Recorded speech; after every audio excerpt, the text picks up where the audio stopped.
Finally நீங்க wait பண்ணிட்டு இந்த மட்டன் கிரேவியோட ரெசிபி ரெடி ஆயிடுச்சு. வாங்க பார்க்கலாம்.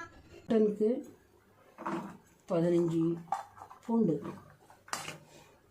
இவ்வளோ துண்டு இஞ்சி, மிளகு, 2 எண்ணெய், இப்படி வெங்காயம்,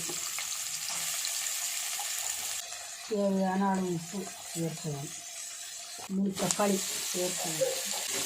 இஞ்சி பூண்டு மிளகு ருசி இருக்கிறதில்ல, அது இது கூட சேர்த்து வதக்கலாம். அது வதங்கினவுடன் மட்டன் போட்டு வதக்கணும்.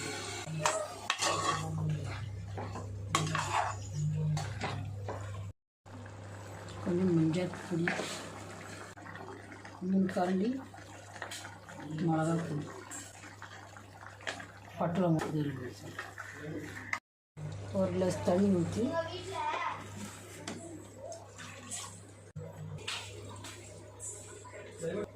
விசில் போடவும்.